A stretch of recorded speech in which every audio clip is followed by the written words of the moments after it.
Hello. Today we thought we'll try our hand at Aribbiata. It's the first time that we attempting this, so hopefully it all goes well. Aribbiata, by the way, is an Italian word which literally means angry. So it's an angry sauce for a bit of mince and pasta. Do we have macaroni maybe? Penne. Anyway, you can use it with any pasta, don't matter, you can mix it up. So to start, we got some basic ingredients. We got a full onion, we're gonna chop that up. We got 3 cloves of garlic, we're gonna mash up. Just parsley, some basil in a sage container because we economical like that. Salt, pepper, olive oil, and added bonus, we're gonna throw in some peppers because we like the flavor. So by the way, if you have peppers that are finding its way out of your fridge, chop them up, freeze it, good as new. We froze this like 2 weeks ago and it's still perfect. So we're gonna chop that up and we're gonna prep our stove and we'll chat to you now. Okay, so main ingredient we forgot about is peeled tomatoes in a can. The Italian tomatoes, you can use any tomato you want. It don't matter. For a family of about 4, use about 5 medium-sized tomatoes. Oil, pots on. We just want to put a little bit of olive oil in there. A nice generous portion. We're going to start off with that chopped up garlic. There we go. Nice and singy. Let that go for a little bit. As you can see, it changes color almost immediately. Pat. And that's that onion. Whole onion, about a medium-sized onion. Let that cook off. If you watch all those fancy cooking shows, they'll tell you that you gotta wait for the onion to get translucent. That means you must be able to see through it at some stage. I don't know what that means really, but once these onions are done, you will know. In my world, that's what translucent is. It's really going nicely, sweating down. You can see there's more water coming out at this point.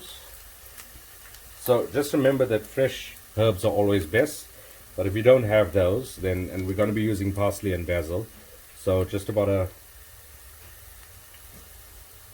half a cup of parsley, half a lid, sorry. And ordinarily you'll use half a cup of parsley together with a full cup of basil, but here we're going to use a full cap of basil and let that just simmer for a bit, get all those flavors mixed up there nicely. Now remember the peppers that we had earlier, we're just going to put that in there. Peppers gives it a nice added flavor, it brings out a little bit of sweetness.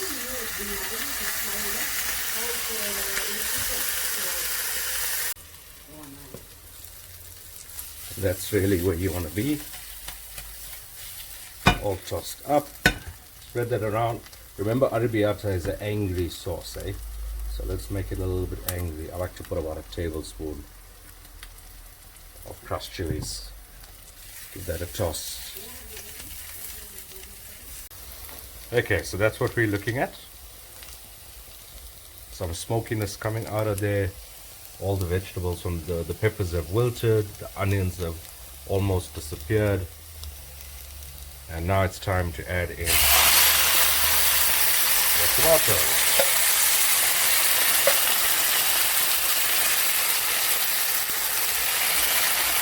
That happens sometimes.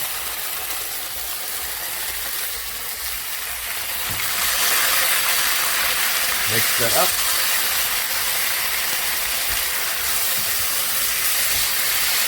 Now, you want this to go and simmer on for about 30 to 40 minutes. And the only way to control that is to make sure the heat is nice and low. Now, because you're using tomatoes, you might want to add in a pinch of salt, a pinch of sugar at this point. So we got a firm boil on that sauce now.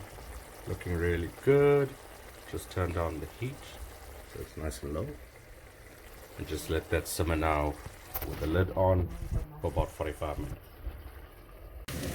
Okay, if you have a look at this, It's a nice red color. If you're wondering what that is, I put a bay leaf in there, a dry one. To cut the acidity, I always like to have a little bit of sugar, get some salt going, and whack in some black pepper. We're going to let that go again, cover it up, and we'll check on it in about half an hour. Pasta on the go, as we can see. Remember when you're making your pasta to put a splash of oil in it so it doesn't stick. That can happen. Also prep some mince for the Aribbiata and the star of the show. There we are. As you can see, that's broken down nicely. All those big tomatoes have wilted down I think it is. Yeah, wilted down. And we're getting there. It's been going like this for about 45 minutes, probably about 10 to 15 minutes more. So this is the consistency that you're looking for. As you can see, all the water's come out, all the tomatoes have broken down. Still got that nice peppery smell. Black pepper and the chili is doing its magic in there. Here we've got the pasta almost ready to go. We're gonna turn this off the heat. Get rid of that spoon. Voila. Time to plate up.